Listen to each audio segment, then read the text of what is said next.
정치권 소식 자세히 알아보겠습니다. 집권 여당의 새 지도부를 뽑는 당원들의 ARS 투표가 오늘부터 진행되는 가운데 투표율이 50%를 넘어섰습니다.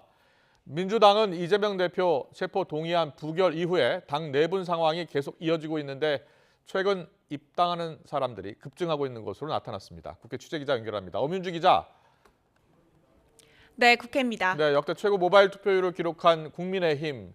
일단 흥행에는 성공했다 이런 분위기라고요?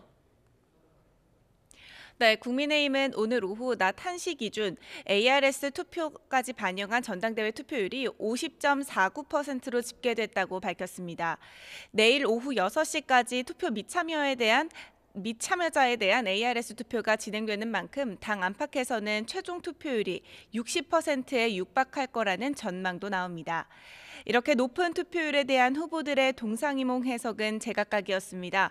김기현 후보는 아침 라디오에서 전체 표심의 흐름으로 보면 투표한 당원 대다수가 자신에 대한 지지를 보이고 있는 게 현장에서 확인됐기 때문에 고무적인 결과 이렇게 평가했고요. 천하람 후보도 라디오에서 심판 투표의 성격이 분명히 있다며 적극적인 투표의 동력은 당원들의 분노라고 주장했습니다. 안철수, 황교안 후보 역시 다수 당원의 분노가 드러났다, 보수 표심이 결집했다는 등 제각기 자신에게 유리한 평가들을 내놨습니다.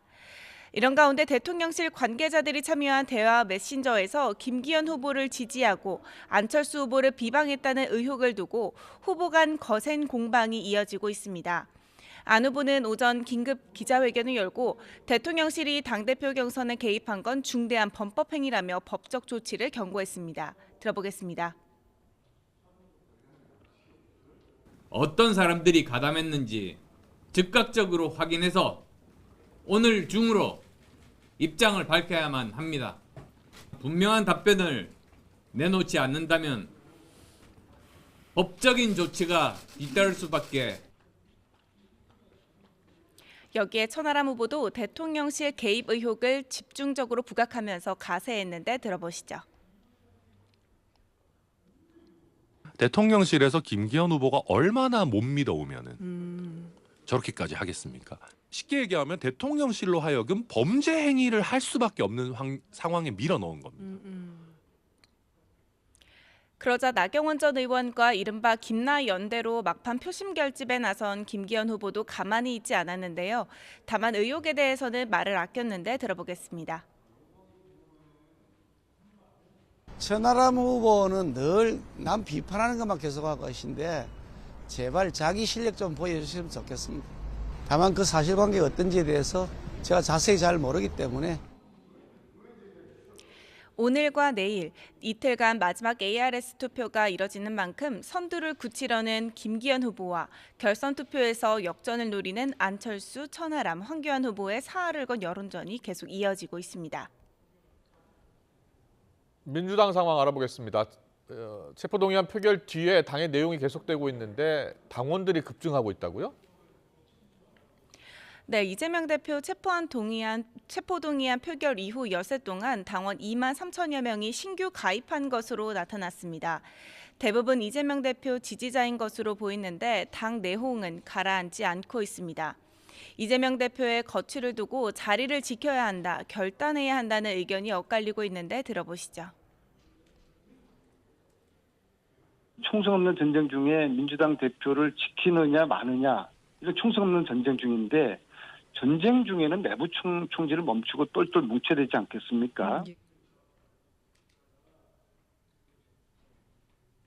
이재명 대표가 잠시 뒤로 좀 물러서는 것이 당을 위해서나 이재명 대표를 위해서나 표적을 피할 수 있으니까 좀 저는 그게 바람직하다고 생각을 하는 건데.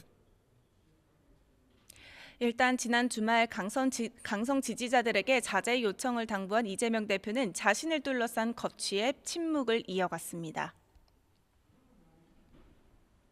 대표님 결단을 촉구했는데 이에 대해서 좀 어떻게 생각하십니까? 이런 상황에서 민주당은 지난 3일 단독 발의한 50억 클럽 특검에 이어 김건희 여사의 주가 조작 의혹 특검을 이번 3월 임시국회에서 한꺼번에 처리한다는 방침입니다. 이를 위해 정의당 이은주 원내대표와 민주당 박홍근 원내대표가 만나 관련 논의를 이어가기도 했는데 내일 양당 수석 부대표 회동을 통해 추가 접점을 모색할 계획입니다. 앞서 이은주 원내대표는 국민의힘 주호영 원내대표와도 만났는데 이견만 확인할 뿐 평행선을 이어갔습니다. 제대로 수사를 하니까 수사를 방해하고 수사권을 빼앗아갈 목적으로 이런 특검 법안을 낸 것 같습니다. 범인이 도둑이 경찰 보고 수갑 자기에게 넘겨달라는 것과 같은 내용들입니다. 민주당 지도부 차원에서는 쌍특검을 3월 중 신속 처리 안건으로 지정해 추진하겠다는 데 무게를 둔 상황이지만 당 내홍이 악화일로에 접어든 상황에서 과연 제대로 탄력을 받을 수 있을지는 지켜봐야 할 것 같습니다. 지금까지 국회에서 전해드렸습니다.